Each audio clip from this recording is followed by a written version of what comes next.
So this is a video I've been thinking about making for a while, mainly because these two are some of my arcade sticks in my collection. Don't mind the missing button. In fact, actually, it's currently taken apart. As you see, the bottom's exposed. I'm gonna replace all those buttons. So why am I making this video? Two reasons. I know a handful of people who play Virtua Fighter on bat top, so something like this. This lever, it uses a bullet top, as you can see there, but I think it's a good enough comparison. And to be frank, I think both tops, with how I use them, are fairly similar. And here's kind of the thing.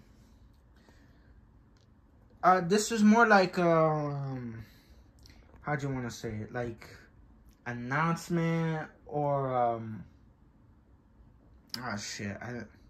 Well, anyways, PSA. Yeah, PSA. This is more like a PSA about using bat tops, bullet tops, and capsule tops on Japanese levers. Here's the thing. American levers and Korean levers, how they work is very differently to Japanese levers. And this is kind of the thing. The thing is, and I might do like a slow motion, like a part 2.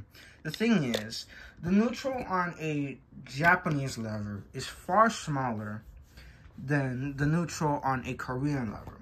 And the thing is, the levers like these, be it Sano JLF, Seimitsu LS32, LS40, or even the LS50 and 60 lines, they are dramatically different to something like a Korean lever. The thing is, the neutral on this, see how it's very wobbly?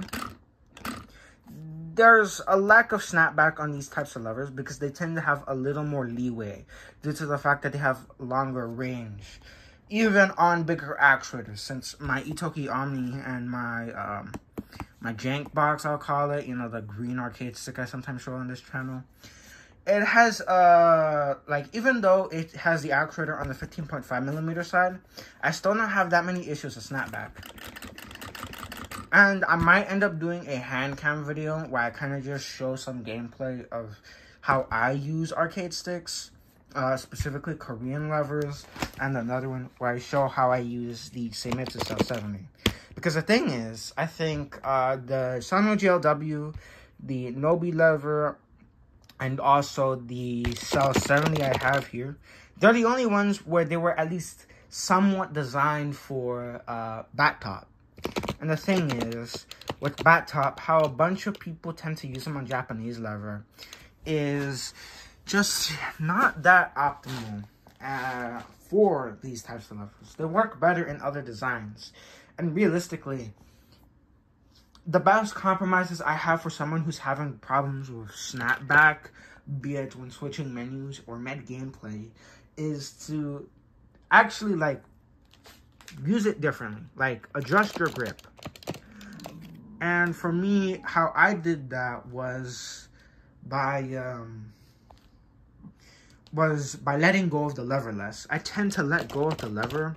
And the problem is that Japanese levers, because of how short their actuation distance is, they tend to just overcorrect on accident.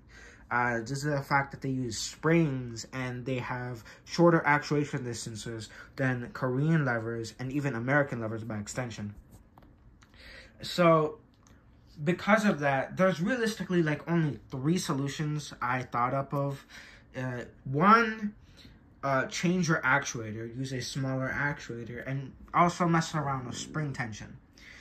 I can't say 100% for sure whether you should go for a much higher tension or a lower tension. That's something that realistically you're going to have to do a lot of experimentation on.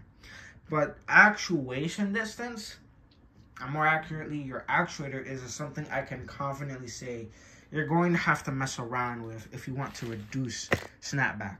Number 2, use a Korean lever or an American lever. They were designed around bat tops, and because of that,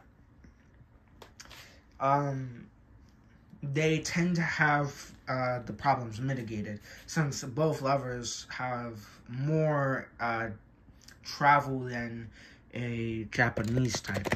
Heck, this, even compared to my Crown 309 MJ, which is probably my shortest travel Korean lever, this feels much shorter. Like, this is dramatically shorter feeling than this.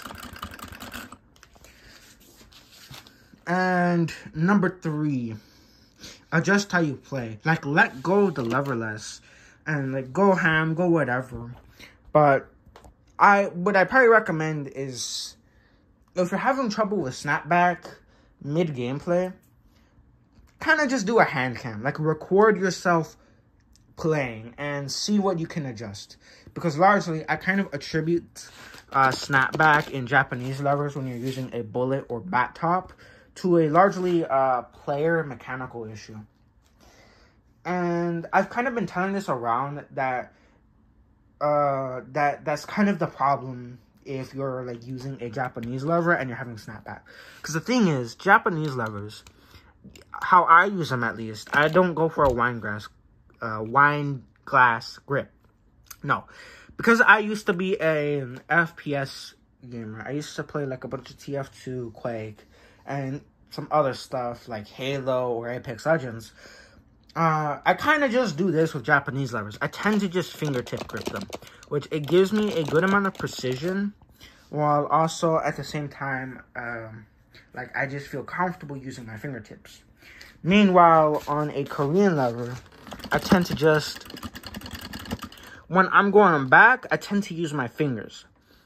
Like, the only time I don't do that is, when I'm going back, I tend to use my fingers, but more specifically, I tend to use my arm and my wrist, which is kind of the thing about Korean levers. I can go ham because, one, I don't think I let go of them that much. I don't know. I think I got my mechanics down.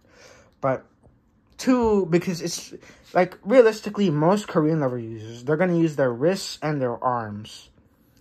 Meanwhile, with levers like these, you're going to use your fingers most of the time. And that's kind of one of the things about it. It's very dependent on how you use the lever specifically. But this is just like a short little PSA. And to be honest, I might do like a part 2 where I do full hand cam and I really try to talk about it. But yeah. Anyways, this is Joshua Pac-Man signing out.